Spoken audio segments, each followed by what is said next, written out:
नमस्कार और the deep dive में आपका स्वागत है। आज हम एक तरह से टाइम ट्रैवल करने वाले हैं। टाइम ट्रैवल दिलचस्प है। हाँ, हमारे पास कोई टाइम मशीन तो नहीं है, लेकिन हमारे पास एक लगभग 3,500 साल पुराना टेक्स्ट है, ऋग्वेद। और सिर्फ ऋग्वेद ही नहीं, उससे जुड़ा पूरा वैदिक साहित्य। बिल्कुल। तो इसी साहित्य के जरिए हम उस दौर के लोगों की दुनिया में झांकने की कोशिश करेंगे। मतलब वे कौन थे, कहाँ रहते थे, उनकी नज़र में दुनिया कैसी दिखती थी। आज के इस पड़ताल में हम सबसे पहले वेद और आर्य जैसे शब्दों की गुत्थी सुलझाएंगे, जो कि बहुत जरूरी है। इन शब्दों को लेके बहुत भ्रम है। सही बात है। फिर हम उस सवाल पर गोता लगाएंगे जिस पर इतिहासकारों में आज तक कह सकते हैं महाभारत छिड़ी हुई है, कि ये लोग आखिर आए कहाँ से थे। हाँ, ये हमेशा से एक बहुत ही विवादास्पद विषय रहा है। और फिर हम ऋग्वेद के पन्नों को पलटकर उस जमाने के नक्शे को, उनकी सोच को और उनकी सामाजिक संरचना को समझने की कोशिश करेंगे। ये इंडियन हिस्ट्री की वो नींव है जिसे समझे बिना बात आगे नहीं बढ़ती। खासकर कॉम्पिटिटिव एग्जाम्स की तैयारी करने वालों के लिए तो ये टॉपिक मस्ट नो है। बिल्कुल। और हमारी ये पूरी पड़ताल एक जासूस की तरह होगी जिसका एकमात्र सुराग है वैदिक साहित्य। हर श्लोक, हर सूक्त एक पहेली का टुकड़ा है। इन टुकड़ों को जोड़कर ही हम उस काल की एक तस्वीर बना सकते हैं। तो हमारी चर्चा पूरी तरह से उपलब्ध स्रोतों पर ही आधारित होगी। तो चलिए जासूसी शुरू करते हैं सबसे बुनियादी सवाल से। हम बार बार वैदिक काल कहते हैं, ये वैदिक शब्द आया कहाँ से? तो वैदिक शब्द जो है वो बना है वेद से, और वेद का सीधा सा मतलब है ज्ञान। ज्ञान। जी। हमारे स्रोत बताते हैं कि भारत में हड़प्पा या सैंधव संस्कृति के बाद जिस नई सभ्यता ने आकार लिया उसे ही हम वैदिक सभ्यता कहते हैं। मतलब एक ऐसी संस्कृति जिसके केंद्र में ज्ञान था। एक तरह से, हाँ। और इसी से जुड़ा दूसरा शब्द है आर्य। ये शब्द हमने बहुत सुना है, लेकिन इसका असली मतलब क्या है? क्या ये किसी जाति या नस्ल की बात करता है? ये एक बहुत ही जरूरी सवाल है और यहाँ बहुत कंफ्यूजन भी होता है। स्रोतों के अनुसार आर्य शब्द असल में एक भाषा सूचक शब्द है। भाषा सूचक? हाँ, इसका अर्थ है श्रेष्ठ, कुलीन या एक उत्तम व्यक्ति। ये किसी रेस या नस्ल का इंडिकेटर नहीं है, बल्कि एक भाषाई और सांस्कृतिक पहचान को दिखाता है। अच्छा, तो मतलब उन लोगों की पहचान जो एक जैसी भाषा बोलते थे और एक जैसी संस्कृति का हिस्सा थे। बिल्कुल सही। ठीक है, तो अगर आर्य एक सांस्कृतिक समूह थे, तो अब हम उस बड़े सवाल पर आते हैं, ये थे कहाँ के? इनका मूल निवास स्थान क्या था? हमारे स्रोत में तो सिद्धांतों की एक पूरी लिस्ट दी गई है और कुछ तो वाकई हैरान करने वाले हैं। बिल्कुल। ये विषय इतिहासकारों के बीच हमेशा से बहस का केंद्र रहा है। हर किसी ने अपने अपने तर्क और सबूत पेश किए हैं। तो कुछ विद्वान तो ये मानते हैं कि आर्य भारत के ही मूल निवासी थे। हाँ, कई मानते हैं। जैसे एल डी कल्लर का मानना था कि वे कश्मीर या हिमालय के क्षेत्र से थे। तो वहीं पंडित गंगानाथ झा ब्रह्मर्षि देश को उनका मूल स्थान बताते थे। और डॉक्टर अविनाश चंद्र दास का भी नाम आता है, जो सप्त सैंधव प्रदेश यानी 7 नदियों की भूमि को ही आर्यों का घर मानते हैं। जी, ये सभी भारत केंद्रित सिद्धांत हैं। लेकिन फिर कहानी में एक ट्विस्ट आता है। मैक्स मूलर का। हाँ, 19वीं सदी के मशहूर जर्मन विद्वान मैक्स मूलर कहते हैं, नहीं, वे मध्य एशिया से आए थे। और उनका ये सिद्धांत आज भी सबसे ज्यादा प्रचलित और स्वीकृत मतों में से एक माना जाता है। और ये लिस्ट यहीं खत्म नहीं होती। कुछ सिद्धांत तो और भी दूर की सोचते हैं। बिल्कुल।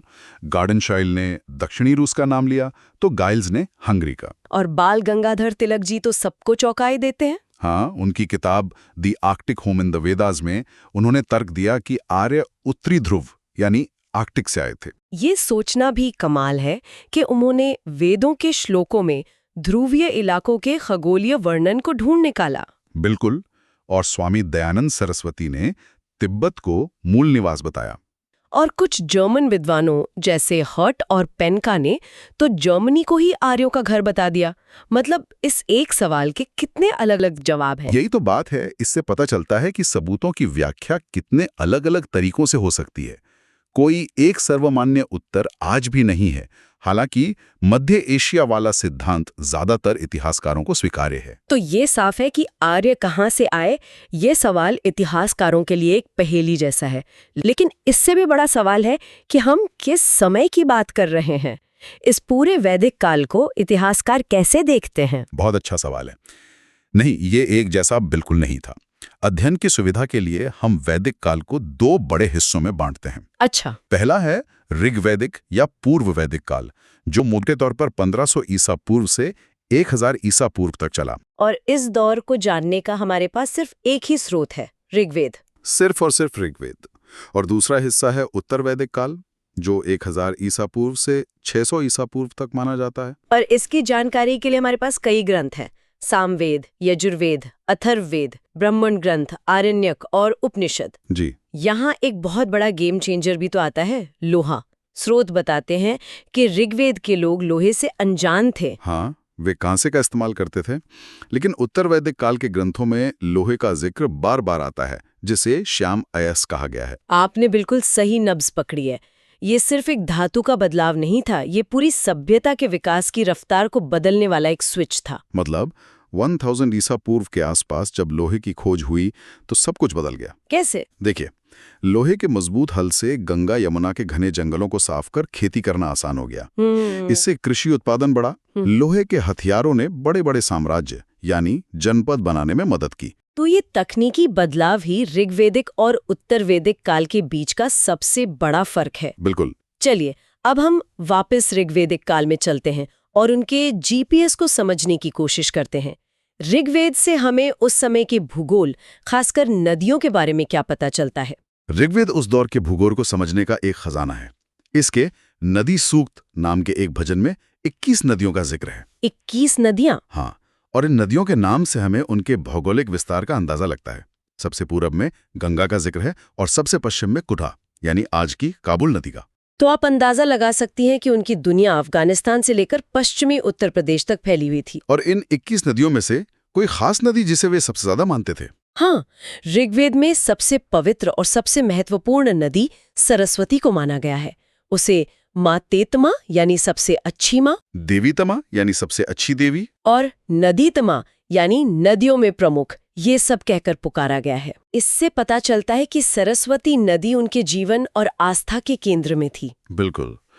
लेकिन सबसे ज्यादा बार जिक्र सिंधु नदी का हुआ है, जो शायद उसके आर्थिक महत्व को दिखाता है। आर्थिक महत्व? हाँ, वो उनके लिए एक लाइफलाइन जैसी रही होगी। स्रोत में उसे हिरण्ययी भी कहा गया है, जिसका मतलब है सोने से युक्त, जो शायद उसके जरिए होने वाले व्यापार या उसकी उपजाऊ जमीन की ओर इशारा करता है। संभवतः। और ये बात भी सोचने वाली है कि आज भारत की सबसे पवित्र मानी जाने वाली नदी गंगा का जिक्र ऋग्वेद में सिर्फ एक बार आता है और यमुना का 3 बार। इससे तो साफ पता चलता है कि ऋग्वैदिक लोगों की दुनिया का केंद्र गंगा का मैदान नहीं, बल्कि पंजाब और अफगानिस्तान की नदियों वाला सप्त सैंधव प्रदेश था। आपने बहुत बढ़िया तरीके से इसे समेटा है।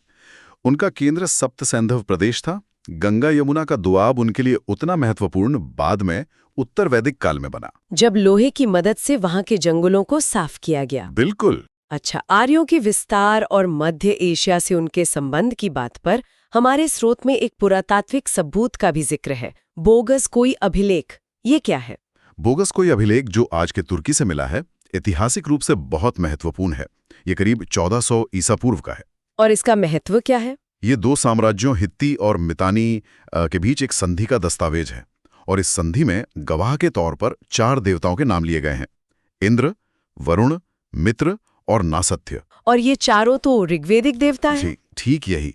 भारत से हजारों किलोमीटर दूर एक अभिलेख में भारतीय देवताओं का जिक्र। ये तो बहुत मजबूत पुरातात्विक प्रमाण है। जी, ये उस थ्योरी को बल देता है जो कहती है कि आर्य मध्य एशिया के रास्ते भारत आए थे। चलिए, अब उस हिस्से पर आते हैं जो परीक्षाओं के लिए बहुत जरूरी है। नदियों के पुराने और नए नाम। अक्सर मैच द कॉलम वाले सवाल आते हैं। हाँ, कुछ सबसे जरूरी नदियों को देखते हैं, जैसे परुष्णी। इसका नाम हमें याद रखना चाहिए। परुष्णी, हाँ, इसी के किनारे तो प्रसिद्ध दाशराग्य युद्ध यानी 10 राजाओं का युद्ध लड़ा गया था। बिल्कुल सही। आज इसे हम रावी कहते हैं। और एक नाम है वितस्ता। वितस्ता यानी आज की झेलम। इसका जिक्र हमें बाद में सिकंदर और पोरस के युद्ध के समय भी मिलता है। बैटल ऑफ हाइडास्पीस जो कहते हैं, वो हाइडास्पीस वितस्ता का ही यूनानी नाम था। वाह, ये नाम सिर्फ रटने के लिए नहीं है, ये हमें इतिहास की बड़ी घटनाओं से जोड़ते हैं। बिल्कुल। इसी तरह अस्किनी आज की चिनाब है, और विपासा आज की ब्यास नदी है, और शतुद्री को आज सतलज के नाम से जाना जाता है। ये सब पंजाब की नदियां हैं। कुछ नाम अफगानिस्तान की नदियों के भी हैं, है ना? हाँ, जैसे कुभा यानी काबुल, क्रुमु यानी कुर्रम और गोमती यानी गोमल ये दिखाता है कि उनका शुरुआती घर अफगानिस्तान तक फैला था। और एक और महत्वपूर्ण नदी है सदानीरा, जिसे आज हम गंडक नदी कहते हैं। हाँ, ये बिहार तक उनके विस्तार को दर्शाती है, जिसका जिक्र हमें बाद के ग्रंथों में मिलता है। तो ये नाम हमें सिर्फ भूगोल नहीं, बल्कि उनके विस्तार की कहानी भी बताते हैं। अब जरा वैदिक साहित्य की बनावट को समझते हैं। इन ग्रंथों को श्रुति भी कहा जाता है। इसका क्या मतलब है? श्रुति का मतलब है जो सुना गया, सुना हुआ। जी। इसे ऐसे समझिए कि हजारों साल तक इन वेदों को लिखा ही नहीं गया था। एक गुरु अपने शिष्य को मंत्र सुनाता, वो उसे हूबहू याद करता और फिर बड़ा होकर अपने शिष्य को सुनाता। मतलब ये पूरी की पूरी ज्ञान परंपरा यादाश्त पर जिंदा थी। बिल्कुल। लिखने की कला बहुत बाद में आई। कमाल है। और ये वेद संख्या में कितने हैं और इनके हिस्से क्या क्या हैं? वेद संख्या में 4 हैं: ऋग्वेद, सामवेद, यजुर्वेद और अथर्ववेद। ऋग्वेद तो सबसे पुराना है, बाकी के बारे में बताइए। सामवेद में उन्हीं भजनों को संगीत के साथ गाने की विधि है। इसे भारतीय संगीत का स्रोत भी मानते हैं। यजुर्वेद में यज्ञ करने के नियम और मंत्र हैं, और अथर्ववेद का विषय बाकी तीनों से थोड़ा अलग है। अलग कैसे? एक बात और, पहले 3 वेदों को वेदत्रयी कहते हैं, यानी 3 का समूह। अथर्ववेद को इससे अलग क्यों रखा जाता है? ऐसा इसलिए क्योंकि जहां पहले 3 वेद देवताओं की स्तुति और बड़े बड़े यज्ञों जैसे ऊंचे विषयों पर केंद्रित हैं, वहीं अथर्ववेद आम इंसान की जिंदगी से ज्यादा जुड़ा है। मतलब? उसमें बीमारियों के इलाज के लिए मंत्र, जादू टोना, वशीकरण और रोजमर्रा की चिंताओं के उपाय हैं। ये हमें उस काल के लोक जीवन की एक झलक देता है जो बाकी वेदों में नहीं मिलती। अच्छा, और आपने बताया था कि हर वेद के अपने हिस्से भी होते हैं। हाँ, हर वेद के 4 भाग होते हैं। पहला है संहिता, जो वेद का मूल हिस्सा है, जिसमें सारे मंत्र और सूक्त होते हैं। ठीक है। फिर आते हैं ब्राह्मण ग्रंथ, जो इन मंत्रों की गद्य में व्याख्या करते हैं। तीसरे हैं आरण्यक, जिनका चिंतन वनों में किया जाता था। और आखिर में आते हैं उपनिषद, जिन्हें वेदांत यानी वेदों का अंत भी कहते हैं। ये ज्ञान और दर्शन के शिखर हैं, जो आत्मा, ब्रह्म और जीवन के रहस्य पर बात करते हैं। अब खास तौर पर ऋग्वेद की बनावट पर आते हैं। इसमें कुल कितने मंडल हैं और क्या ये सब एक ही समय पर लिखे गए थे? नहीं, और यही इसकी सबसे दिलचस्प बात है। ऋग्वेद में कुल 10 मंडल यानी 10 किताबें हैं, लेकिन ये एक साथ नहीं लिखी गईं। अच्छा। मंडल 2 से 7 तक सबसे पुराने माने जाते हैं, और इन्हें वंश मंडल या गोत्र मंडल भी कहते हैं। वंश मंडल मतलब ये किताब एक बार में नहीं, बल्कि पीढ़ियों तक धीरे धीरे तैयार हुई, जैसे एक फैमिली एल्बम जिसमें समय के साथ तस्वीरें जुड़ती जाती हैं। बहुत अच्छा उदाहरण है। बिल्कुल वैसा ही। हर मंडल एक खास ऋषि परिवार से जुड़ा है। जैसे तीसरा मंडल ऋषि विश्वामित्र से, जिसमें प्रसिद्ध गायत्री मंत्र है। बिल्कुल, और 7वां मंडल ऋषि वशिष्ठ से। ये उन परिवारों की विरासत थी। पहला और 10वां मंडल सबसे बाद में जुड़े गए। और उनके भाषा और विचारों में हमें ये नयापन दिखाई भी देता है। जी। तो फिर इन अलग अलग मंडलों के रचयिता कौन है? ये भी परीक्षाओं में पूछा जाता है। हाँ, स्रोत में इसकी एक साफ सूची है। जैसा हमने कहा, हर पुराने मंडल का संबंध एक ऋषि परिवार से है। दूसरा मंडल गृत्समद ऋषि का है। तीसरा मंडल विश्वामित्र का। चौथा मंडल वामदेव का। 5वां अत्रि ऋषि का। 6ठा भारद्वाज का। और 7वां मंडल वशिष्ठ का। और बाकी के मंडल 8वां, 9वां और वो जो बाद में जोड़े गए। 8वां मंडल कण्व और अंगिरस ऋषियों से जुड़ा है। 9वां मंडल अपने आप में खास है, क्योंकि ये पूरा का पूरा एक ही देवता सोम को समर्पित है। और पहला और 10वां मंडल? वो किसी एक ऋषि के नहीं, बल्कि कई अलग अलग ऋषियों के सूक्तों का संग्रह हैं।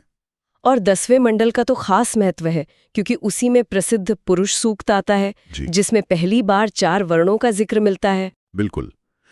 पुरुष सूक्त का 10वें मंडल में होना इस बात का भी संकेत है कि वर्ण व्यवस्था की जो कठोर अवधारणा है, वो ऋग्वेदिक काल के आखिरी दौर में विकसित हुई, शुरुआत में नहीं।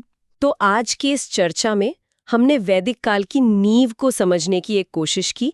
हमने आर्य शब्द के अर्थ से लेकर उनके मूल निवास की दर्जनों धारणाओं को देखा, और ये भी समझा कि इतिहास में एक सवाल के कितने जवाब हो सकते हैं। हमने ये भी देखा कि कैसे सिर्फ एक ग्रंथ ऋग्वेद उस काल के भूगोल, समाज और मान्यताओं को जानने का एक अमूल्य स्रोत बन जाता है। नदियों के बदलते नाम, मंडलों की परत दर परत संरचना और उनके रचयिता, ये सब वो सुराग हैं जो हमें उस 3,500 साल पुरानी दुनिया की तस्वीर बनाने में मदद करते हैं। बिल्कुल। इस पूरी पड़ताल से यह साफ होता है कि इतिहास सिर्फ घटनाओं और तारीखों को रटना नहीं है, बल्कि ये स्रोतों का सावधानी से विश्लेषण करना और उनकी व्याख्या करना है। ये एक पहेली को सुलझाने जैसा है, जिसके कुछ टुकड़े हमेशा गायब रहते हैं। तो आज की चर्चा के बाद सोचने के लिए एक सवाल ये है कि जब हम ऋग्वेद जैसे प्राचीन ग्रंथ को एक ऐतिहासिक स्रोत के रूप में पढ़ते हैं, तो हमें उसकी साहित्यिक और धार्मिक प्रकृति को किस हद तक ध्यान में रखना चाहिए? और जब एक ही ग्रंथ आस्था और इतिहास दोनों का स्रोत बन जाता है, तो उसकी व्याख्या कितनी जटिल हो सकती है।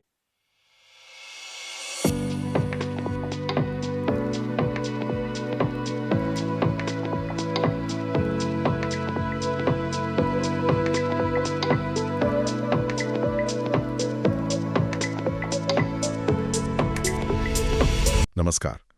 आज हम समय में बहुत पीछे जा रहे हैं, वैदिक काल की दुनिया में। नमस्कार। हमारे पास जो स्रोत है वो सिर्फ पुरानी किताबें नहीं हैं। बिल्कुल नहीं। वो एक पूरी सभ्यता के विकास की कहानी है।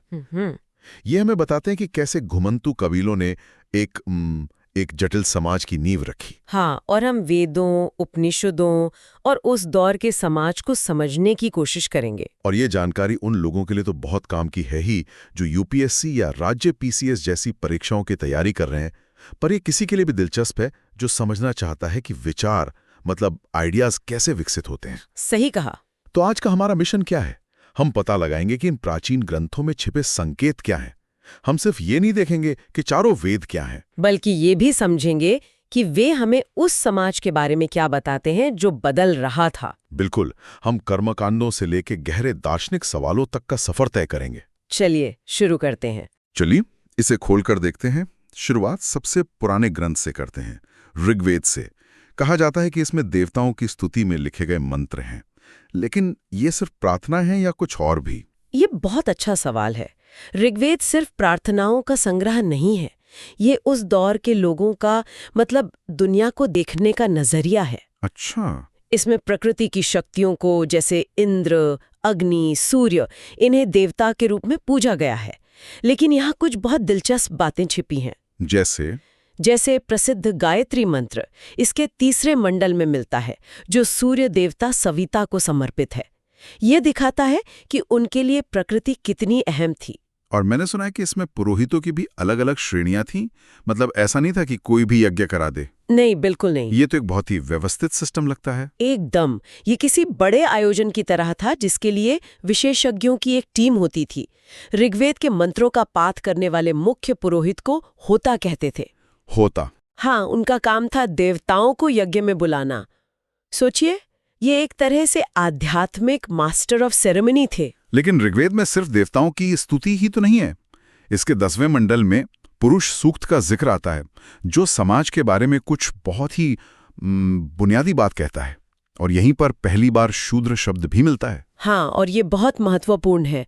पुरुष सूक्त में एक विराट पुरुष की कल्पना की गई है, जिसके अलग अलग अंगों से चारों वर्णों की, ब्राह्मण, क्षत्रिय, वैश्य और शूद्र की उत्पत्ति बताई गई है। अच्छा। अब दिलचस्प बात यह है कि ये विचार ऋग्वेद के सबसे पुराने हिस्सों में नहीं है। नहीं है, 10वें मंडल में है, जिसे विद्वान बाद की रचना मानते हैं। तो इसका मतलब ये हुआ कि ये जो सामाजिक विभाजन था, ये शायद शुरू से नहीं था। बिल्कुल सही पकड़ा आपने। इसे बाद में एक दैवीय कहानी के जरिए स्थापित किया गया। ये तो समाज के काम करने के तरीके पर एक बड़ी टिप्पणी है ना? एकदम।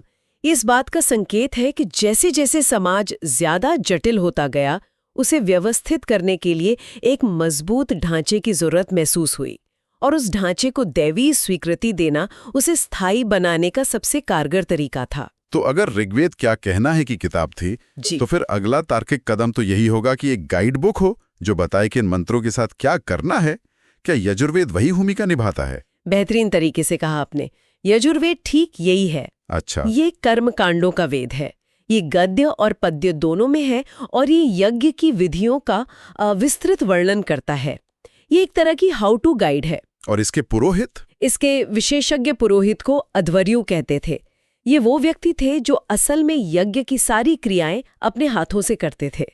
अगर होता आवाज थे तो अध्वर्यु हाथ थे। लेकिन क्या ये सब सिर्फ कर्मकांड तक ही सीमित था या यहाँ भी विचारों का विकास दिख रहा है? यही तो कहानी और दिलचस्प हो जाती है।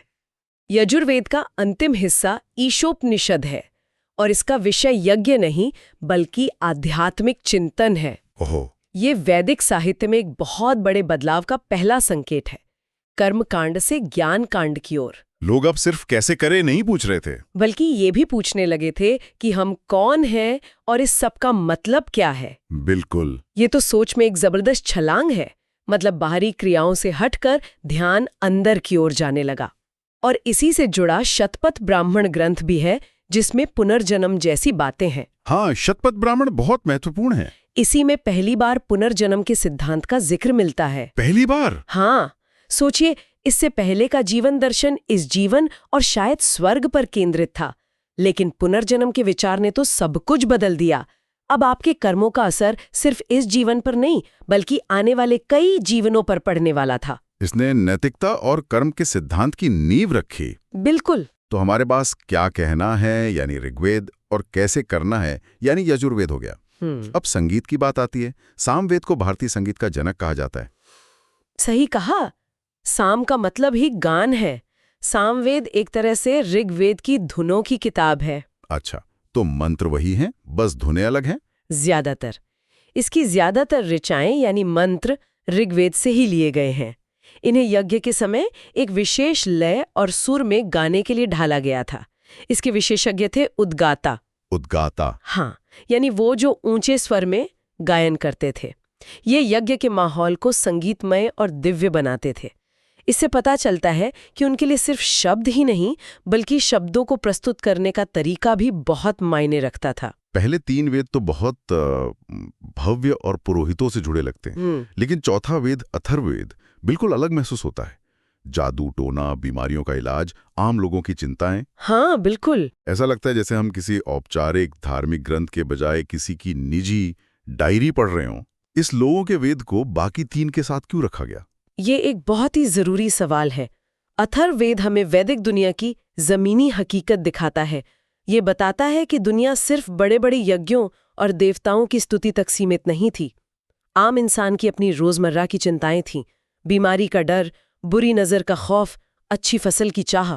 तो अथर्ववेद इन सब का दस्तावेज है? हाँ, तो इसका मतलब ये है कि वैदिक परंपरा सिर्फ एलीट वर्ग तक ही सीमित नहीं थी, वो आम लोगों के विश्वासों को भी अपने में समा रही थी।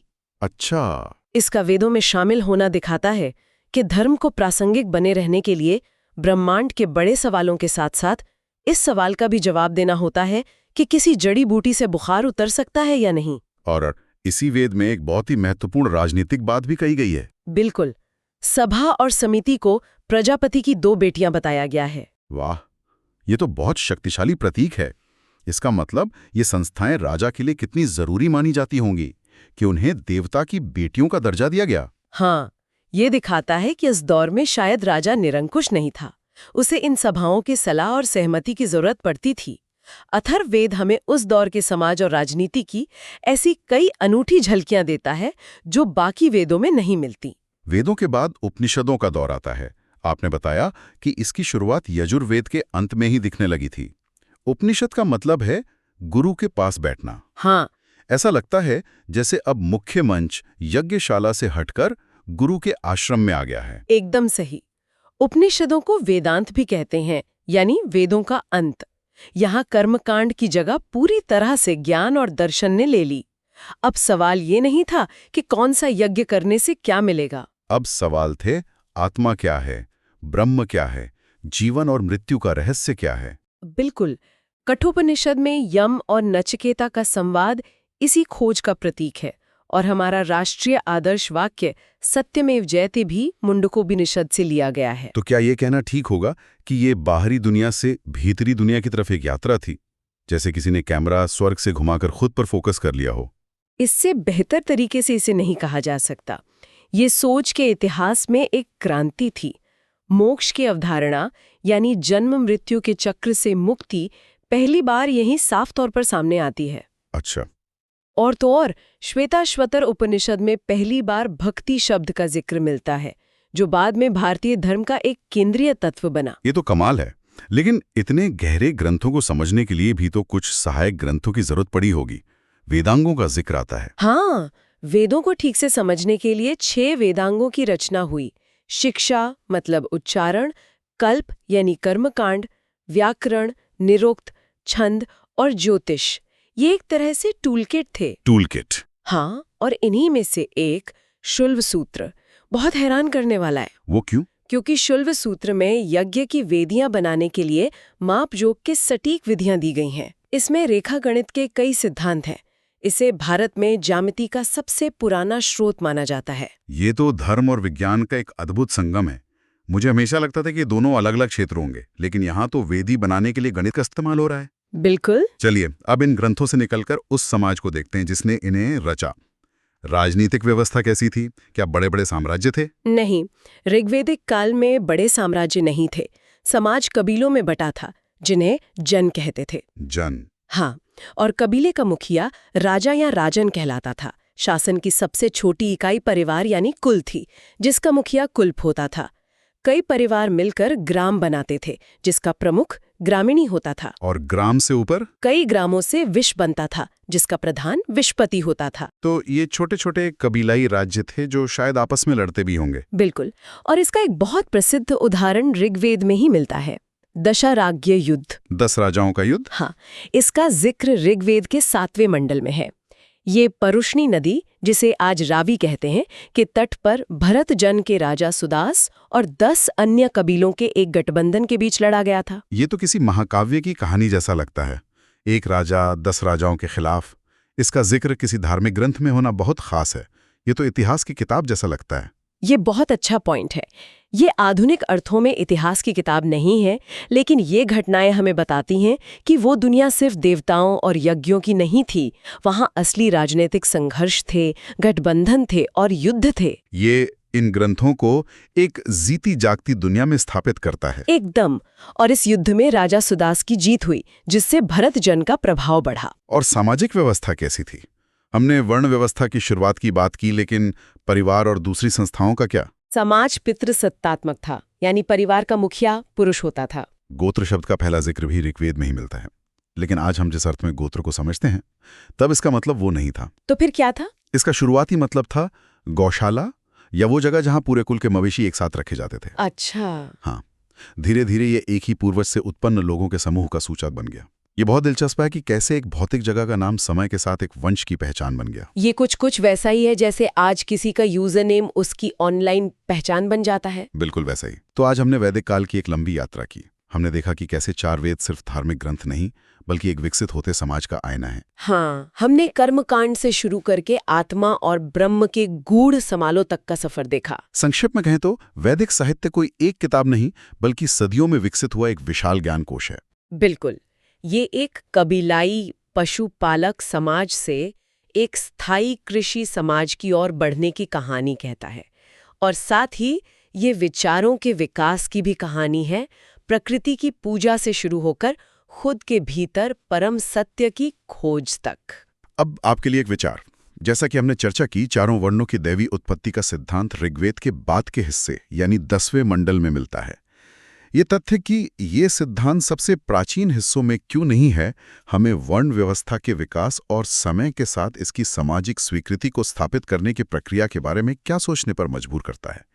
यह सिर्फ एक सामाजिक नियम था, या इसे एक अपरिवर्तनीय ब्रह्मांडीय सत्य बनाने की एक सचेत कोशिश थी?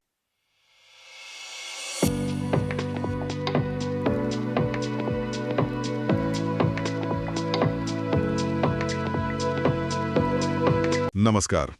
आज हम एक बहुत ही दिलचस्प बदलाव की कहानी देखने वाले हैं। कैसे एक कबीलाई समाज जो पशुओं और प्रकृति की ताकतों के इर्द गिर्द जीता था, वो धीरे धीरे बड़े राज्यों में और जटिल सामाजिक नियमों में बदल गया। बिल्कुल। और हमारे पास जो स्रोत हैं वो हमें इसी सफर पर ले जाते हैं। मतलब ऋग्वैदिक काल की सादगी से लेकर उत्तर वैदिक काल की जटिलताओं तक। हाँ। और ये जो पूरा विश्लेषण है, ये खास तौर पर सिविल सेवा परीक्षा की तैयारी करने वालों के लिए बहुत ज़रूरी है। तो हम कोशिश करेंगे कि इन दस्तावेजों से कोई भी ज़रूरी तथ्य या कॉन्सेप्ट वो छूटे नहीं। तो चलिए फिर शुरू करते हैं और वैदिक काल की इस दुनिया में उतरते हैं। और मुझे लगता है कि इस बदलाव के सुराग सबसे पहले उनके सामाजिक जीवन में ढूंढने चाहिए। और किसी भी समाज को समझने का सबसे अच्छा तरीका होता है वहां की महिलाओं की स्थिति को देखना। सही कहा। और यहाँ आते ही एक बहुत दिलचस्प शब्द मिलता है शतपथ ब्राह्मण में। अच्छा, उसमें पत्नी को पति की अर्धांगिनी कहा गया है, यानी आधा अंग। अर्धांगिनी सुनने में तो ये बहुत प्रगतिशील लगता है, मतलब एक बराबरी का दर्जा देने जैसा। लेकिन क्या ये उस समाज की असलियत थी या सिर्फ एक आदर्शवादी कल्पना? ये एक बहुत अच्छा सवाल है। देखिए, इसे हमें उस दौर के हिसाब से समझना होगा। ये शब्द निश्चित रूप से एक ऊंचा दर्जा तो दिखाता है। इसी तरह ऋग्वेद में एक और बात कही गई है, जायदस्तम। जायदस्तम? जी, जिसका मतलब है पत्नी ही ग्रह है। इससे ये साफ होता है कि परिवार को एक यूनिट मानने में स्त्री की भूमिका केंद्रीय थी। वो सिर्फ घर में रहने वाली नहीं, बल्कि कह सकते हैं कि घर का आधार थी। ये दिलचस्प है, मतलब परिवार में उनका महत्व था। और इसी से जुड़ा एक और रिवाज है, वहतु। स्रोत बताते हैं कि ये कन्या के विदाई के समय दिया जाता था। हाँ, वहतु। क्या इसे हम बात के दहेज का एक शुरुआती रूप मान सकते हैं? सीधे तौर पर ऐसा कहना थोड़ा मुश्किल है। वहतु का जो स्वरूप था वो उपहार जैसा था, न कि एक अनिवार्य मांग जैसा जो बाद में दहेज प्रथा में विकसित हुआ। अच्छा। उस समाज में कुछ और भी प्रथाएं थीं जो थोड़ी ज्यादा आजादी की तरफ इशारा करती हैं, जैसे पुनर्विवाह और नियोग प्रथा। ये दोनों ही चलन में थीं। हाँ, नियोग प्रथा और उससे उत्पन्न संतान को क्षेत्रज कहते थे। इसका मतलब समाज ने व्यवहारिक जरूरतों के लिए रास्ते निकाले हुए थे। और सबसे चौंकाने वाली बात, सती प्रथा का कोई जिक्र नहीं है। बिल्कुल नहीं। और एक और शब्द है अमाजू। अमाजू? जी, ये उन स्त्रियों के लिए इस्तेमाल होता था जो जीवन भर अविवाहित रहने का फैसला करती थीं। ये शब्द अपने आप में बहुत कुछ कहता है ना? हाँ, मतलब ये सिर्फ एक पहचान नहीं बल्कि एक सामाजिक स्वीकृति है। बिल्कुल। समाज ने ऐसी महिलाओं के अस्तित्व को न सिर्फ पहचाना बल्कि उन्हें एक नाम भी दिया। ये उस दौर में व्यक्तिगत चयन के लिए थोड़ी बहुत गुंजाइश दिखाता है जो बाद के समाजों में कम होती गई। और ये सिर्फ सामाजिक आजादी तक ही सीमित नहीं था, बौद्धिक स्तर पर भी महिलाओं की भागीदारी दिखती है। जैसे घोषा, लोपामुद्रा, विश्वावरा, अपाला। इन महिलाओं ने तो वैदिक मंत्रों तक की रचना की है। लोपामुद्रा तो ऋषि अगस्त्य की पत्नी थी। मंत्रों की रचना करना, ये तो उस समय की सबसे बड़ी बौद्धिक उपलब्धि मानी जाती थी। बिल्कुल। तो इसमें महिलाओं का शामिल होना उनके सामाजिक और बौद्धिक स्तर को साफ दिखाता है। ये बताता है कि ज्ञान के दरवाजे कम से कम कुछ महिलाओं के लिए पूरी तरह से बंद नहीं थे। तो कुल मिला के एक ऐसी तस्वीर बनती है जहां स्थिति आदर्श तो नहीं थी, लेकिन बाद के युगों की तुलना में महिलाओं के लिए ज्यादा खुलापन था। चलिए अब उनके रोजमर्रा के जीवन में झांकते हैं। खान पान, पहनावा, ये सब कैसा था? उनका खान पान उनके पशुपालक और कृषि वाले जीवन का आईना था, कह सकते हैं। वो मांसाहारी और शाकाहारी दोनों थे, लेकिन दूध, घी, दही जैसी चीजों का बहुत ज्यादा महत्व था। अच्छा। यजुर्वेद में तो क्षीर पाकुदनम का जिक्र मिलता है। क्षीर पाकुदनम, ये क्या है? यानी दूध में पका हुआ चावल, जिसे हम आज खीर कहते हैं।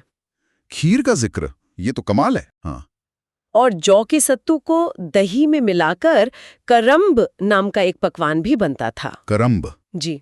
इससे पता चलता है कि जौ उनकी मुख्य फसलों में से एक था। जहां तक कपड़ों की बात है तो 3 तरह के कपड़े पहनने का चलन था, नीवी, वास और अधिवासस।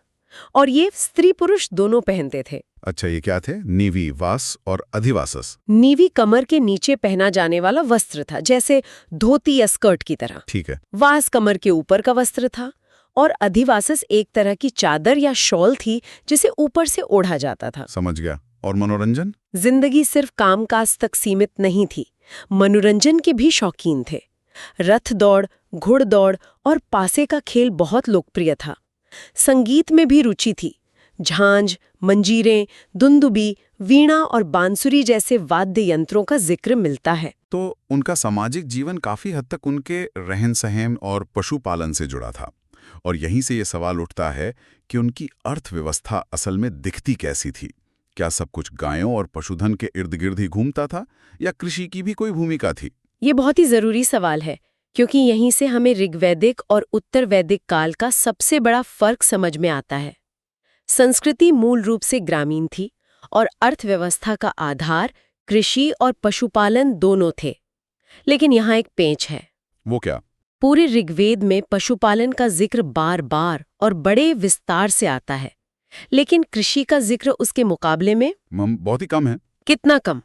आपको जानकर हैरानी होगी कि ऋग्वेद के 10,000 से ज्यादा मंत्रों में से सिर्फ 24 मंत्रों में ही कृषि की बात की गई है। सिर्फ 24 में?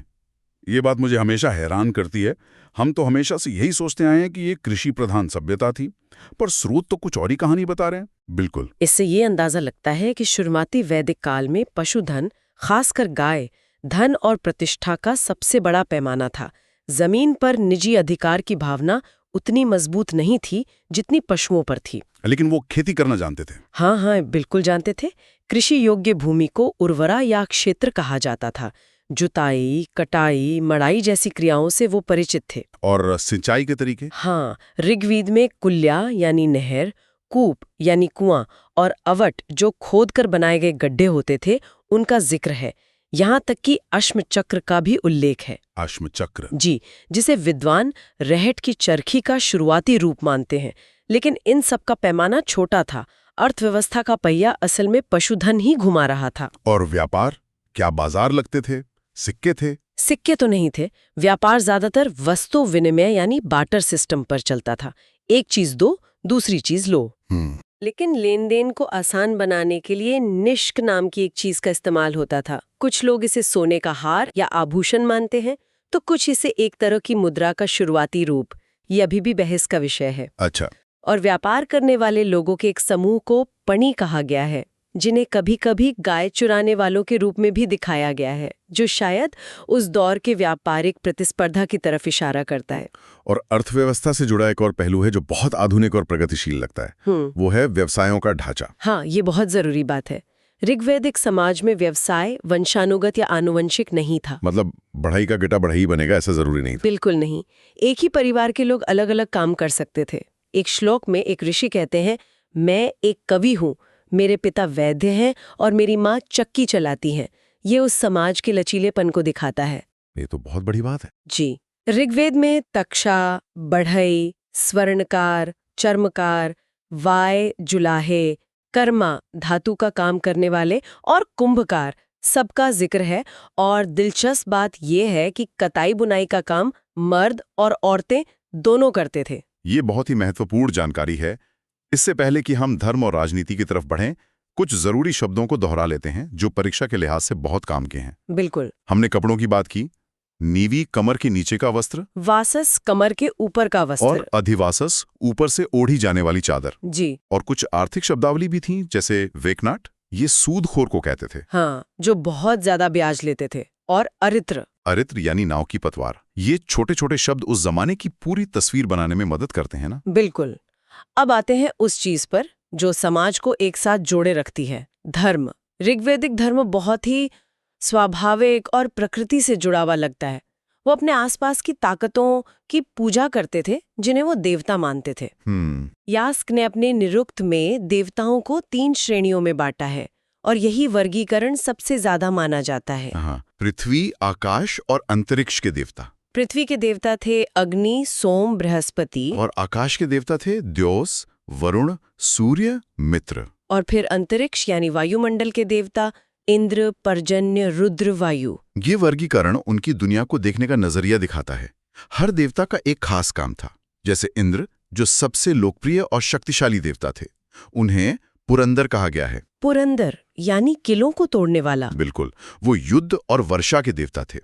उनकी अहमियत का अंदाजा इस बात से लगता है कि ऋग्वेद के करीब 1/4 यानी 250 सूक्त अकेले उन्हीं को समर्पित हैं। 250? इंद्र के बाद किसका नंबर आता था? दूसरे सबसे महत्वपूर्ण देवता थे अग्नि। उन्हें 200 सूक्त समर्पित हैं। अग्नि की भूमिका बहुत खास थी। वो इंसानों और देवताओं के बीच एक तरह से बिचौलिए या दूत का काम करते थे। अच्छा, अग्नि के जरिए ही देवताओं तक पहुंचती थी। और तीसरे स्थान पर थे सोम, जो वनस्पतियों और औषधियों के देवता थे। ऋग्वेद का पूरा 9वां मंडल सिर्फ सोम को ही समर्पित है। मैंने वरुण के बारे में भी पढ़ाई, जिन्हें ऋतस्य गोपा कहा जाता था। ये थोड़ा गहरा कॉन्सेप्ट लगता है। बहुत गहरा। ऋत का मतलब है ब्रह्मांड का नैतिक और प्राकृतिक नियम, वो शक्ति जो सूरज को रोज उगाती है, नदियों को बहाती है और मौसमों को बदलती है। वरुण उसी व्यवस्था के संरक्षक थे। वो एक तरह के नैतिक जज थे। ये दिलचस्प है। और सबसे दिलचस्प बात, वरुण से मिलते जुलते देवता हमें दूसरी संस्कृतियों में भी मिलते हैं। ईरान में उन्हें अहूरा मज़दा और यूनान में ओरनोस कहा जाता था। ये उस दौर के गहरे सांस्कृतिक जुड़ाव का संकेत है। और देवियों का क्या स्थान था? प्रमुख देवताओं में तो ज्यादातर पुरुष ही थे, लेकिन देवियों का भी जिक्र है। जैसे आरण्यानी जंगल की देवी थीं और सरस्वती जो शुरू में एक नदी थी, बाद में ज्ञान और विद्या की देवी बन गई। तो ये थी ऋग्वैदिक काल की दुनिया, एक ऐसा समाज जो पशुधन पर निर्भर था, जहां सामाजिक नियम उतने कठोर नहीं थे और धर्म प्रकृति की पूजा पर आधारित था। लेकिन अब कहानी बदलती है। हम उत्तर वैदिक काल में कदम रखते हैं। यहाँ क्या बड़ा बदलाव आया? सबसे बड़ा बदलाव आया स्थिरता। लोग अब एक जगह बसकर बड़े पैमाने पर खेती करने लगे थे। गंगा यमुना के दोआब का जो उपजाऊ इलाका था, उसे साफ किया गया और लोहे के इस्तेमाल ने इसमें बड़ी मदद की। अच्छा, लोहे का इस्तेमाल? जी, इससे छोटे छोटे जन अब बड़े जनपदों में बदलने लगे। अनु, ध्रुयु, पुरु, भरत जैसे पुराने कबीलों की पहचान मिट रही थी और कुरु, पंचाल जैसे नए और शक्तिशाली राज्य उभर रहे थे। शतपथ ब्राह्मण तो कुरु और पंचाल को वैदिक सभ्यता का सबसे अच्छा प्रतिनिधि बताता है। बिल्कुल। चांदोग्योपनिषद में लिखा है कि कुरु जनपद में कभी अकाल नहीं पड़ा, न ही टिड्डियों का प्रकोप हुआ। ये उस इलाके की कृषि वाली समृद्धि को दिखाता है। जब राज्य बड़े हुए तो राजा की ताकत भी बढ़ी। और ये ताकत उनकी उपाधियों में झलकती है। एक मिनट रुकते हैं। ये उपाधियां सिर्फ नाम नहीं है, ये एक तरह का मेंटल मैप है। वो अपने ब्रह्मांड को दिशाओं में बांट रहे थे और हर दिशा पर अपनी सत्ता का दावा कर रहे थे। पूर्व के राजा को कहते थे सम्राट, पश्चिम के राजा को स्वराट, उत्तर के राजा को विराट, दक्षिण के राजा को भोज, और बीच के देश का शासक कहलाता था राजा। ये एक बहुत बड़ी राजनीतिक सोच का संकेत है। अब राजा सिर्फ अपने कबीले का मुखिया नहीं था, वो एक भूभाग का शासक था। और इस बढ़ती ताकत को सही ठहराने के लिए राजत्व का सिद्धांत गढ़ा गया। ऐतरेय ब्राह्मण में पहली बार राजत्व की उत्पत्ति की बात की गई है। हाँ, उसमें कहा गया कि समुद्र पर्यंत पृथ्वी का शासक एकराट होता है। ये सार्वभौम सत्ता यानी यूनिवर्सल सॉवरेनिटी की सोच की शुरुआत थी। अथर्ववेद में तो राजा परीक्षित को मृत्युलोक का देवता तक कह दिया गया। मतलब राजा को लगभग भगवान का दर्जा दिया जा रहा था। हाँ, राजा की स्थिति को दैवीय बनाने की कोशिश की जा रही थी। लेकिन सवाल ये है कि क्या राजा पूरी तरह से निरंकुश हो गया था? अच्छा, यहाँ पर दो पुरानी संस्थाओं की भूमिका आती है, सभा और समिति। अथर्ववेद में इन्हें प्रजापति की दो पुत्रियां कहा गया है। ये दिखाता है कि ये संस्थाएं कितनी जरूरी मानी जाती थीं। और इनका काम क्या था? इनका मुख्य काम राजा की शक्ति पर अंकुश लगाना था। इन दोनों में क्या फर्क था, सभा और समिति में? समिति एक आम सभा जैसी थी, जिसमें कबीले के ज्यादातर लोग हिस्सा लेते थे। ये राजा को चुनने और हटाने तक का अधिकार रखती थी। वहीं सभा एक छोटी और ज्यादा विशिष्ट संस्था थी, जिसमें कुलीन, ब्राह्मण या बड़े बूढ़े लोग होते थे। तो एक तरह से आज की लोकसभा और राज्यसभा जैसी? हालांकि ये तुलना पूरी तरह सही नहीं होगी। हाँ, कुछ हद तक समझ सकते हैं। ऋग्वेद में सभा का 8 बार और समिति का 9 बार जिक्र है। लेकिन यहाँ एक बहुत बड़ा सामाजिक बदलाव भी दिखता है। बिल्कुल, और ये वही बदलाव है जो ऋग्वैदिक काल और उत्तर वैदिक काल के समाज का सबसे बड़ा अंतर दिखाता है। वो क्या? उत्तर वैदिक काल आते आते सभा में महिलाओं की भागीदारी बंद कर दी गई थी। ये एक बहुत बड़ा और पीछे ले जाने वाला कदम है। एक तरफ ऋग्वैदिक काल में महिलाएं मंत्र बना रही थीं और अब उत्तर वैदिक काल में उनकी सार्वजनिक, खासकर राजनीतिक जीवन में भागीदारी ही छीन ली गई। हाँ, और ये उस सामाजिक कठोरता की तरफ साफ इशारा करता है जो उत्तर वैदिक काल में आ रही थी। समाज ज्यादा जटिल, ज्यादा स्तरीकृत और ज्यादा पुरुष प्रधान हो रहा था। व्यवसायों में भी अब धीरे धीरे वंशानुगत होने की प्रवृत्ति आने लगी थी। जमीन का महत्व बढ़ने से वर्ण व्यवस्था और भी कठोर हो गई। इसका सीधा असर महिलाओं की स्थिति पर पड़ा। तो आज हमने वैदिक काल के इस लंबे सफर को तय किया। हमने देखा कि कैसे एक सरल पशुपालक समाज से एक जटिल, कृषि आधारित और राजतंत्र वाले समाज का विकास हुआ। ये ध्यान रखना बहुत दिलचस्प है कि कैसे शुरुआती वैदिक काल की कुछ प्रगतिशील बातें, जैसे व्यवसाय का वंशानुगत न होना या सभा में महिलाओं की भागीदारी, उत्तर वैदिक काल तक आते आते गायब हो गईं। हाँ, ये दिखाता है कि इतिहास हमेशा एक सीधी रेखा में आगे ही नहीं बढ़ता, कभी-कभी वो पीछे भी मुड़ता है। बिल्कुल। और इसी विचार के साथ हम आज की ये चर्चा यहीं समाप्त करते हैं। लेकिन एक सवाल आपके सोचने के लिए छोड़ जाते हैं। वे कौन से सामाजिक और आर्थिक दबाव रहे होंगे जिन्होंने उत्तर वैदिक काल में इन बड़े बदलावों को जन्म दिया? कृषि का बढ़ता महत्व, जमीन पर निजी अधिकार की भावना और बड़े राज्यों की जरूरत, इन सब ने मिलकर उस समाज को ऐसा क्यों और कैसे बना दिया जहां महिलाओं की आजादी कम हो गई और समाज में कठोरता बढ़ गई? इस पर मनन कीजिएगा।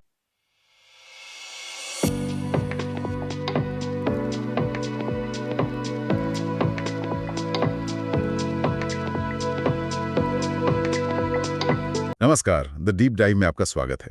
आज हम इतिहास की गहराइयों में उतर रहे हैं, सीधे उत्तर वैदिक काल में।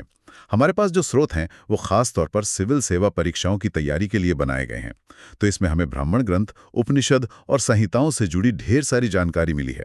आज हमारी कोशिश ये समझने की है कि कुछ 100 सालों के अंदर ही ऋग्वैदिक काल का वो सरल कबीलाई जीवन कैसे एक जटिल नियम कानून और ऊंच नीच वाले समाज में बदल गया। वो कौन से बड़े बदलाव थे जिन्होंने आने वाले हजारों सालों के लिए भारतीय समाज की नींव रखी। चलिए इस गुत्थी को परत दर परत सुलझाते हैं। तो शुरुआत राजनीतिक व्यवस्था से करते हैं। सोर्सेज बताते हैं कि इस दौर में राजा की ताकत बहुत बढ़ रही थी।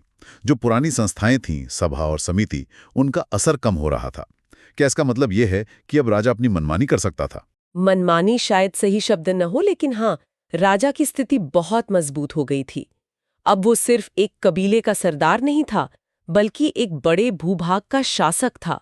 और सबसे बड़ा बदलाव ये था कि राजपद अब वंशानुगत होने लगा था, यानी राजा का बेटा ही राजा बनता था। अच्छा। इससे सभा और समिति जैसी संस्थाएं जहां लोग मिलकर फैसले लेते थे, वो धीरे धीरे कमजोर पड़ती गईं। राजा अब लोगों की सलाह से ज्यादा अपने अधिकारियों पर निर्भर रहने लगा था। और यहीं पर रत्निन का जिक्र आता है ना? हाँ, बिल्कुल। ये कौन लोग थे? सुनने में तो ऐसा लगता है जैसे राजा के दरबार के नवरत्न हों। बिल्कुल सही समझा आपने। ये रत्निन राजा के सबसे ऊंचे दर्जे के अधिकारी होते थे, और उनका महत्व कितना ज्यादा था इसका अंदाजा इस बात से लगाइए कि राजसूय यज्ञ के दौरान, जो राजा के राज्याभिषेक का सबसे बड़ा यज्ञ होता था, हाँ, राजा खुद हवी यानी भेंट लेकर इन रत्निनों के घर जाता था। खुद राजा जाता था। जी, ये एक बहुत बड़ी प्रतीकात्मक बात थी। इससे साफ पता चलता है कि राजा के लिए ये लोग कितने जरूरी हो गए थे और उनकी बात का कितना वजन था। ये तो वाकई दिलचस्प है। शतपथ ब्राह्मण में इनकी एक पूरी लिस्ट भी मिलती है जिसमें 12 नाम है। कुछ तो जाने पहचाने लगते हैं, जैसे पुरोहित, जो राजा के मुख्य सलाहकार थे। हाँ, पुरोहित। और सेनानी यानी सेना का प्रमुख। एक ग्रामणी का भी जिक्र है, जो शायद गांव का मुखिया होता होगा। हाँ, और इस लिस्ट में कुछ और भी महत्वपूर्ण लोग थे, जैसे महिषी यानी राजा की मुख्य पत्नी, जो राजनीतिक मामलों में भी दखल रखती होंगी। अच्छा। फिर थे सूत, जो रथ सेना के नायक थे और अक्सर राजा के सारथी भी होते थे। और संग्रहित्री, जो आज के वित्त मंत्री या कोषाध्यक्ष की तरह थे, जो खजाने का हिसाब रखते थे। इस लिस्ट में 2 नाम मुझे बड़े मजेदार लगे। एक भागदुग, जो कर यानी टैक्स इकट्ठा करता था। हाँ, और दूसरा अक्षवाप। ये आय व्यय का लेखा जोखा भी करता था और साथ ही जुए में राजा का साथी भी होता था। ये तो बड़ी अजीब बात है। मतलब राज्य का वित्त देखने वाला अधिकारी राजा के साथ जुआ खेल रहा है। हाँ, ये उस दौर के समाज की एक झलक देता है। इससे पता चलता है कि राजा और उसके अधिकारियों के बीच का रिश्ता सिर्फ औपचारिक नहीं था, बल्कि उसमें व्यक्तिगत दोस्ती और भरोसे की भी जगह थी। इस लिस्ट में पालागल यानी विदूषक और शत्ता यानी द्वारपाल जैसे पद भी थे। ये सब मिलकर एक व्यवस्थित शाही दरबार और प्रशासन की तस्वीर बनाते हैं, जो ऋग्वैदिक काल में नहीं दिखता। और क्या ये रत्निनों की लिस्ट हर जगह एक जैसी थी? नहीं, इसमें थोड़ा बहुत फर्क मिलता है। जैसे कुछ दूसरे ग्रंथों में गवि कर्तन, जो शायद जंगलों का अधिकारी रहा होगा। गवि कर्तन जी। और रथकार यानी रथ बनाने वाले को भी रत्निनों की गिना गया है।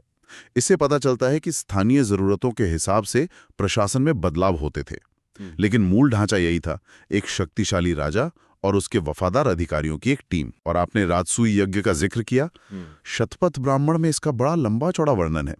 ये सिर्फ एक पूजा पाठ नहीं था, है ना? बिल्कुल नहीं।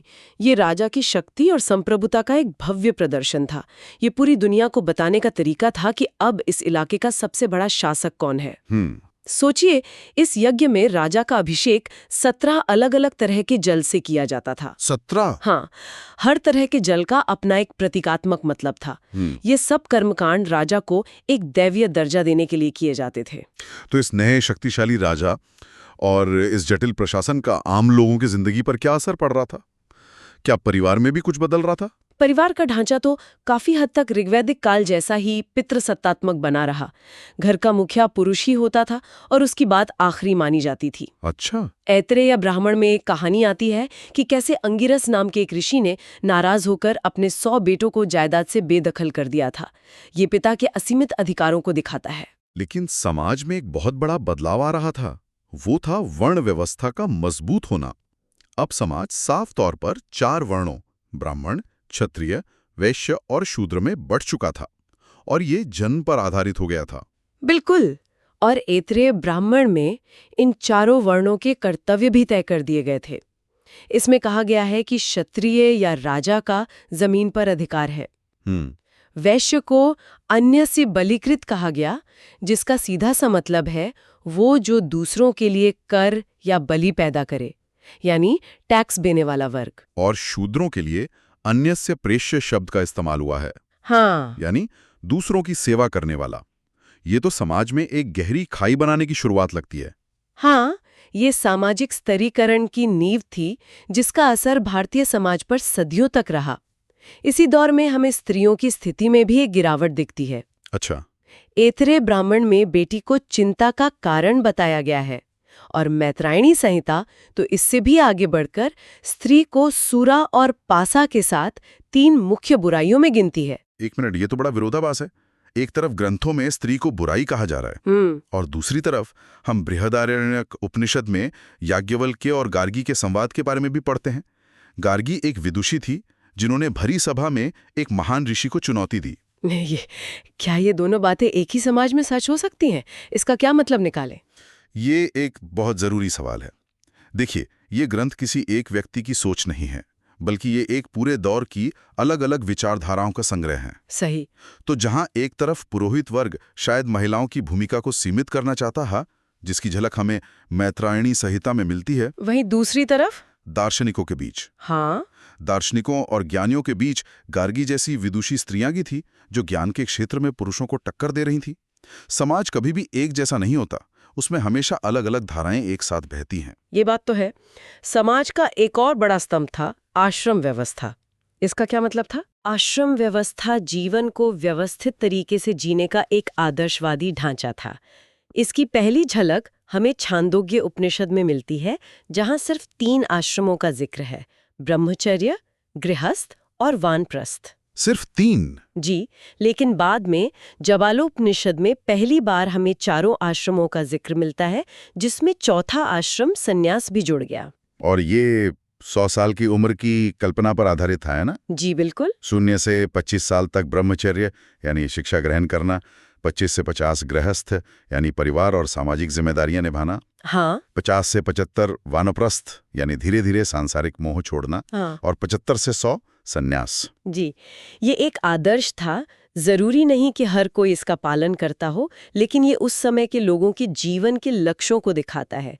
इसी से जुड़ी थी शिक्षा व्यवस्था, जिसकी औपचारिक शुरुआत उपनयन संस्कार से होती थी। गौतम धर्मसूत्र के मुताबिक ये 8 साल की उम्र में होता था, जबकि दूसरे ग्रंथों में 11 या 12 साल की उम्र का भी जिक्र है। और पढ़ाने वालों के लिए भी अलग अलग शब्द थे। जो अपनी रोजी रोटी के लिए पढ़ाता था उसे उपाध्याय कहते थे। और एक शब्द आचार्याणी भी मिलता है। क्या इसका मतलब महिला शिक्षक भी होती थी? हाँ, ये शब्द इसी ओर इशारा करता है कि वेदों की शिक्षा देने वाली महिलाएं भी थीं। भले ही उनकी संख्या कम रही हो, लेकिन उनका अस्तित्व था। अच्छा। और सभी आश्रमों में गृहस्थ आश्रम को सबसे अहम माना जाता था, क्योंकि इसी आश्रम में व्यक्ति बाकी तीनों आश्रमों का भरण पोषण करता था। गृहस्थ के लिए 5 महायज्ञ करना अनिवार्य माना गया था। ब्रह्म यज्ञ, देव यज्ञ, भूत यज्ञ, नृ यज्ञ और पितृ यज्ञ। ये सिर्फ कर्मकांड नहीं लगते। बिल्कुल नहीं, ये उस समय की सामाजिक और नैतिक जिम्मेदारियां थीं। ब्रह्म यज्ञ ऋषियों यानी ज्ञान के प्रति सम्मान था, देव यज्ञ प्रकृति की शक्तियों के प्रति, भूत यज्ञ सभी प्राणियों के प्रति करुणा, नृयज्ञ अतिथि सत्कार यानी सामाजिकता, और पितृयज्ञ अपने पूर्वजों को याद करना यानी अपनी जड़ों से जुड़े रहना। ये एक व्यक्ति को पूरे ब्रह्मांड और समाज से जोड़ते थे। हाँ बिल्कुल। इतना बड़ा समाज, इतने सारे यज्ञ, एक मजबूत प्रशासन, इस सब को चलाने के लिए एक ठोस अर्थव्यवस्था की जरूरत पड़ी होगी। लोगों का गुजारा कैसे चलता था? क्या चीज थी जो इस पूरे सिस्टम को ताकत दे रही थी? इस पूरे सिस्टम की रीढ़ थी कृषि, खेती। अब जीवन यापन का मुख्य आधार बन चुकी थी। इसका महत्व इतना था कि शतपथ ब्राह्मण में खेती की चारों प्रक्रियाओं जुताई, बुवाई, कटाई और मड़ाई का विस्तार से उल्लेख मिलता है। और तकनीक में भी जबरदस्त तरक्की हुई होगी। काठक संहिता में लिखा है कि 24 बैल मिलकर हल खींचते थे। 24 बैल? ये तो किसी बहुत बड़े पैमाने पर खेती की तरफ इशारा कर रहा है। सही पकड़ा आपने। ये दिखाता है कि अब छोटे-मोटे खेतों की जगह बड़े-बड़े फार्म पर खेती हो रही थी, जिससे अतिरिक्त अनाज यानी सरप्लस पैदा हो रहा था। और इस क्रांति के पीछे जो सबसे बड़ी वजह थी वो था लोहा। हाँ, लोहे का इस्तेमाल। साहित्य में इसे कृष्ण अयस या श्याम अयस कहा गया है। लोहे के मजबूत फाल वाले हल ने जमीन को गहराई तक जोतना मुमकिन बना दिया, जिससे पैदावार कई गुना बढ़ गई। और जब पैदावार बढ़ी तो लेन देन और व्यापार भी बढ़ा होगा। हाँ, मुझे यहाँ कुसीद और कुसीदिन जैसे शब्द मिले हैं, इनका क्या मतलब है? तैत्तिरीय संहिता में कुसीद शब्द ऋण या कर्ज के लिए आया है। अच्छा, कर्ज। और शतपथ ब्राह्मण में कुसीदिन यानी कर्ज देने वाले के लिए। ये दिखाता है कि अब सिर्फ चीजों की अदला बदली यानी बार्टर सिस्टम नहीं हो रही थी, बल्कि एक औपचारिक अर्थव्यवस्था विकसित हो रही थी, जिसमें ब्याज पर पैसे का लेन देन भी शुरू हो गया था। मापतौल की भी इकाइयां थीं, जैसे निष्क, शतमान और कृष्णल। जी। इनमें से कृष्णल को शायद वजन की सबसे छोटी इकाई माना जाता था, जो आज की रत्ती या गुंजा के बराबर थी। ये सब तो एक विकसित हो रही अर्थव्यवस्था के संकेत हैं। निश्चित रूप से। और सिर्फ खेती ही नहीं, दूसरे व्यवसाय भी फल फूल रहे थे। अच्छा। वाजसनेय संहिता में कारीगरों की लंबी सूची मिलती है। रथ बनाने वाले, सुनार, लोहार, कुम्हार, चर्मकार। हाँ, सब। महिलाएं भी रंगाई और बुनाई जैसे कामों में माहिर थीं।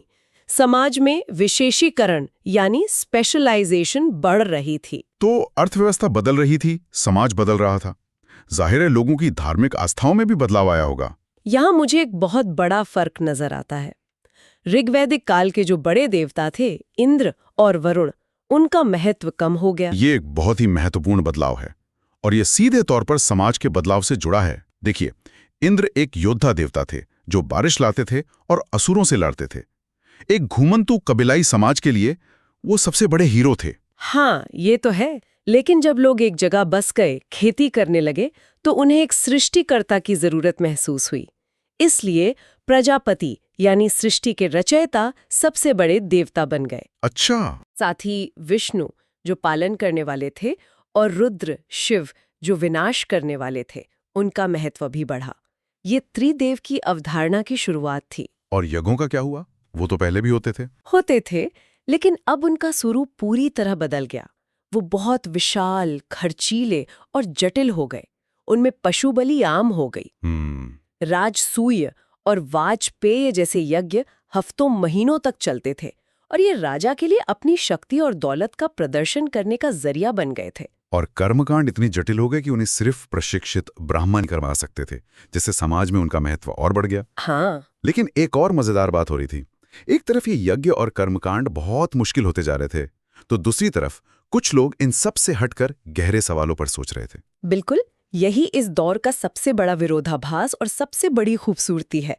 एक तरफ कर्मकांडों का बोलबाला था, तो दूसरी तरफ उपनिषदों में दार्शनिक चिंतन अपने शिखर पर पहुंच रहा था। अच्छा। पहली बार शतपथ ब्राह्मण में पुनर्जन्म के सिद्धांत का जिक्र मिलता है और उपनिषदों में ब्रह्म यानी परम सत्य और आत्मा यानी व्यक्ति की चेतना के रिश्ते पर गहन विचार विमर्श हो रहा था। ये ज्ञान का मार्ग था। हाँ, जो कर्मकांड के मार्ग से बिल्कुल अलग था। और यहीं पर हमें 4 पुरुषार्थों धर्म, अर्थ, काम और मोक्ष की अवधारणा भी मिलती है, जो जीवन के 4 लक्ष्य माने गए। जी और जीवन के हर पड़ाव को महत्व देने के लिए 16 संस्कारों की व्यवस्था की गई। हाँ, गृह सूत्रों में जन्म से पहले गर्भाधान संस्कार से लेकर मृत्यु के बाद अंत्येष्टि संस्कार तक जीवन के हर अहम मोड़ को एक सामाजिक और धार्मिक मान्यता दी गई। और विवाह, इसी तरह 8 तरह के विवाहों का भी जिक्र मिलता है, जिनमें कुछ को अच्छा जैसे ब्रह्म, देव और कुछ को बुरा जैसे असुर, पैशाच माना जाता था। ये सब समाज को नियमों में बांधने की कोशिश थी। तो इस सब का मतलब क्या निकालें? आज की हमारी पड़ताल से ये तो साफ है कि उत्तर वैदिक काल एक बड़े बदलाव का दौर था। ऋग्वेद की वो सरल कबीलाई दुनिया अब एक जटिल, व्यवस्थित और ऊंच नीच वाले समाज में तब्दील हो चुकी थी। एकदम सही।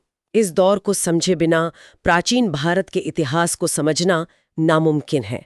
वर्ण व्यवस्था, आश्रम, संस्कार, पुनर्जन्म का सिद्धांत, ब्रह्म और आत्मा का दर्शन, ये वो सारी अवधारणाएं हैं जिनकी नींव इसी काल में रखी गई और जिन्होंने आने वाली सदियों के भारतीय समाज, धर्म और दर्शन को एक दिशा दी। जाते जाते एक सवाल मन में आता है। इस एक ही दौर के ग्रंथों में हमें 2 बिल्कुल अलग-अलग धाराएं दिखती हैं। एक तरफ ब्राह्मण ग्रंथों के कठोर और जटिल कर्मकांड हैं, जो समाज को नियमों में जकड़ते हैं। सही। और दूसरी तरफ उपनिषदों का आजाद और गहरा दार्शनिक चिंतन है, जो आत्मा और ब्रह्म की बात करता है। जी। कर्मकांड और दर्शन के बीच का ये तनाव, इसने भारत के भविष्य को किस तरह से आकार दिया होगा? हाँ, इस पर सोचा जा सकता है।